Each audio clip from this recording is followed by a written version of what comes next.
आप सभी को पता है कि सेंट्रल गवर्नमेंट ने केंद्रीय कर्मचारियों और पेंशनर्स के बारे में डीए फ्रीज करने का एक फैसला लिया है। 18 मंथ्स के लिए 1.5 ईयर के लिए डीए को फ्रीज कर दिया गया है जुलाई 21 तक। 4% डीए में बढ़ोतरी हुई थी और सरकार ने उसको टाल दिया है। लेकिन केंद्रीय कर्मचारियों के लिए एक बहुत बड़ी खुशखबरी है, बहुत बड़ी खबर है।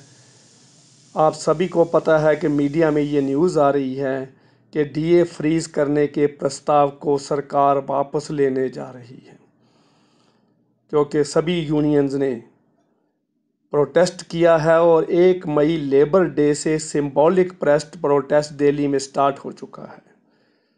लेबर डे से ये स्टार्टिंग हुई है और सभी जगह प्रोटेस्ट है और ऑल इंडिया एम्प्लॉइज़ एसोसिएशन और all India pensioner association, all India pensioner federation AIPS जो है, उन्होंने भी प्राइम मिनिस्टर को लेटर लिखा है और उसमें प्रोटेस्ट जताया है कि पहले ही कोविड-19 के करके अनएम्प्लॉयमेंट बहुत बढ़ रही है, फ्रस्ट्रेशन बहुत बढ़ रही है।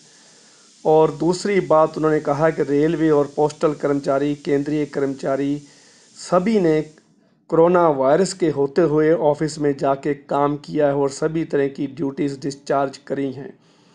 किसी ने भी ड्यूटी देने से कोताही नहीं करी है। सरकार के हुक्मों का पालन कोरोना के वायरस के थ्रेट के होते हुए भी एम्प्लॉइज़ ने ये काम किया है। पूरे हिंदुस्तान में पोस्ट ऑफिस खुल रहे हैं, पूरे हिंदुस्तान में रेलवे स्टाफ 30 अप्रैल से ट्रेन मजदूरों के लिए, श्रमिकों के लिए, लेबरर्स के लिए स्पेशल ट्रेन इंडिया पूरे हिंदुस्तान में चलाई गई हैं और रेलवे पूरा काम कर रहा है। तो उन्होंने ये कहा है कि ऐसा होते हुए बहुत शर्म की बात है कि डीए फ्रीज करना demoralisation of pensioners and demoralisation of staff है। और उन्होंने ये भी कहा है कि कास्केडिंग इफेक्ट पड़ेगा पेंशनर्स के ऊपर, तो खास करके क्योंकि ये जो है उनकी जो हालात है वो जो है ठीक नहीं रहेंगे डीए फ्रीज करने से। फाइनेंशियल कंडीशन जो है उनकी वो सही नहीं रहेगी। अभी मैं आपको 2-4 लाइनें पढ़ के भी सुनाता हूँ। Employees unions have oppose the centre's move to freeze their DNS allowance for 18 months saying that decision will not only hurt them but also the economy. ये भी उन्होंने कहा है कि सिर्फ एम्प्लॉइज़ को ये दुखदाई नहीं लगेगा, ये पूरी इकोनॉमी के लिए नुकसानदायक है।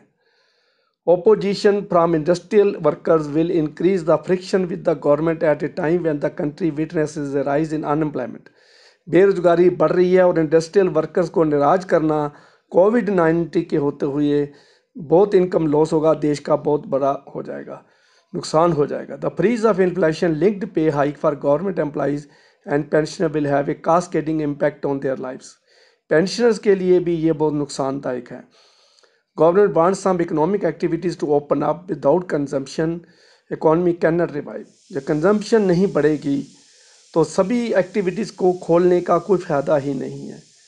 ये बात Premchand ji, general secretary of Indian public service federation IPSF के जनरल सेक्रेटरी ने ये बात कही है। और सभी चीफ मिनिस्टर सेवरल टाइम्स उन्होंने लिखा है कि प्राइम मिनिस्टर को और सभी राज्य के मुख्यमंत्रियों को ये लिख चुके हैं to reconsider the decision of freezing the DNS allowance and DNS relief। तो ये जल्द ही वापस लिया जाने वाला है। रेलवे कर्मचारियों की यूनियन ने भी एक लिखा है, पोस्टल कर्मचारियों की यूनियन ने भी लिखा है। तो सभी तरह की JCM की मीटिंग जल्दी ही बुलाई जा रही है। तो लग रहा है कि जो लेटर है यूनियंस का, इसको देखकर JCM की मीटिंग प्राइम मिनिस्टर जल्दी ही बुला रहे हैं, फाइनेंस मिनिस्ट्री जल्दी ही बुलाएगी, काउंसलर्स की मीटिंग भी बुलाएगी, यूनियन लीडर्स की मीटिंग भी बुलाकर इसको वापस लिया जाएगा। तो ये बहुत बड़ी खुशखबरी है केंद्रीय कर्मचारियों और केंद्रीय पेंशनर्स के भाइयों के लिए। जो 4% डीए है, ये जुलाई 21 तक फ्रीजिंग का जो डिसीजन है इसको वापस लिया जाएगा। तो मुझे आशा है कि ये आपको बात अच्छी लगेगी, ये खुशखबरी लगेगी।